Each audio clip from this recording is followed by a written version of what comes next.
Então, quando você pratica uma pintura, uma caligrafia, que você consegue identificar o vazio do papel em branco e através de uma tinta negra preencher esse papel com o pleno equilíbrio, onde ele nada vai ser do que uma expressão, uma exteriorização daquilo que você é naquele momento, você vê que as pessoas, quando são adestradas somente na parte corporal, elas se perdem, elas ficam nervosas, elas não conseguem se estruturar a partir de um momento onde a insatisfação constrói o princípio.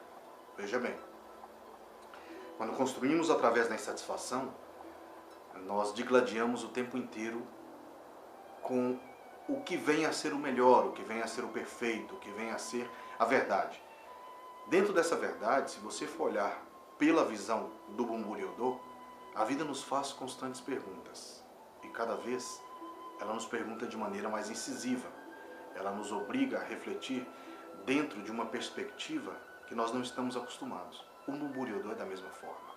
Daí se explica que talvez o pincel tenha o mesmo valor da espada, mas não dentro da sua estrutura técnica propriamente dita, claro, dentro de uma estrutura de manifestação do interior, dentro da sua capacidade de exteriorização. Então o Bumburi-Yodô ele passa a ser importante porque ele é a fonte do equilíbrio, ele é a têmpera que consegue trazer a sensatez, consegue usar o senso crítico interior, consegue trazer à pessoa uma condição do não julgamento, uma condição da aceitação do imperfeito, da aceitação do outro como ele é, e a partir disso, construir um mundo a partir dos olhos do outro.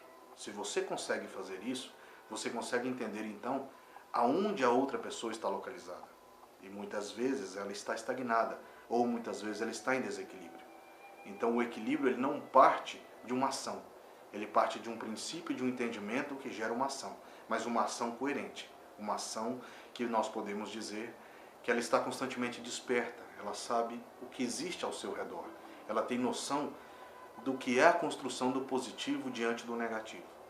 Esse é o princípio do Bumburi-Yodô, é a construção a partir do nada, a partir do vazio, é o equilíbrio que se traz ao que é demasiado duro, é o equilíbrio que traz aquilo que é demasiado imperativo, é a têmpera necessária para se conseguir harmonizar com tudo que está à sua volta. Esse é o Bumburi-Yodô.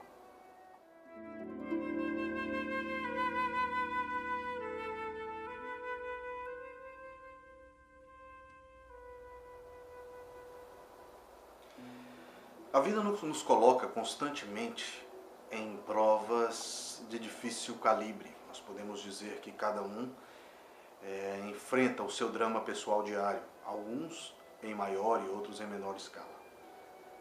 Quando eu digo que todo caminho é bom, é porque ele tem que ser bom para aquela pessoa que está caminhando.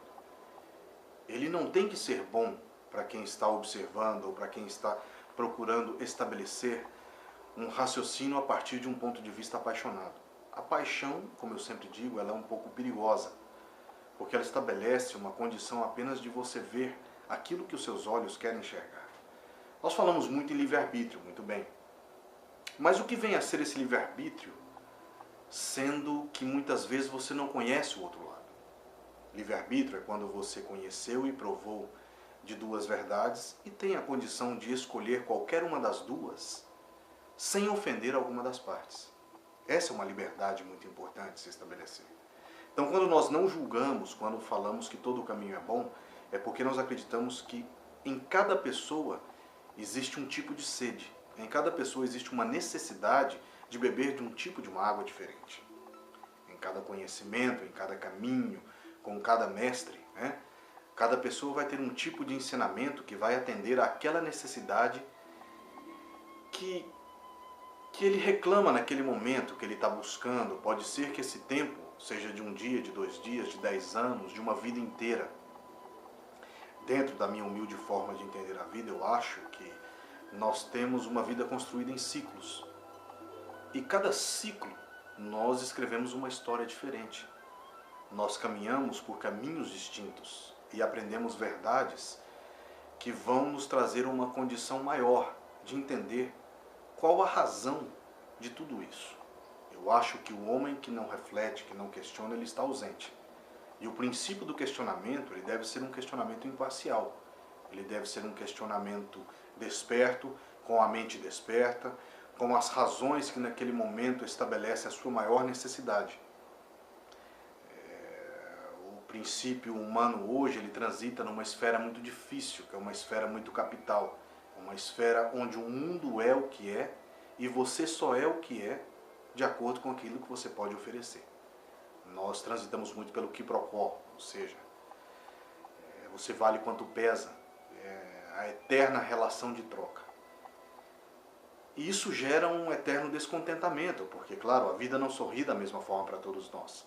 Mas dentro desse princípio, se você souber observar, se você souber se estruturar e se restabelecer através de uma observação coerente, veja bem, eu quando cheguei na Europa, eu tive uma necessidade de reestruturar a minha condição de ver o mundo, de ver a vida, de ver as pessoas, de ver o que cada um busca dentro da sua expectativa individual. E vi que em todos existe uma busca, existe uma fome, existe uma ânsia por encontrar alguma coisa. Como eu posso oferecer o pão àquele que está querendo comer carne? É impossível. A única coisa que eu posso fazer é ajudá-lo a encontrar a carne. Esse é o princípio da convivência, é o princípio de que quando você não julga e você estabelece uma condição de ajuda, de positivismo, de construtivismo, de cooperação, ela jamais pode transitar em uma esfera de competição. Ela deve estabelecer uma condição de que a necessidade do outro pode não ser a minha necessidade, a verdade do outro pode não ser a minha verdade.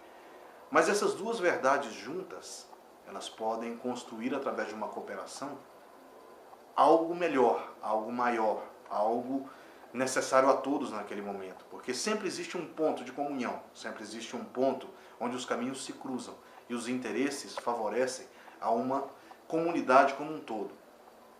Então, se nós analisarmos o porquê dentro dessa busca cada um de nós se encontra, talvez em alguns casos,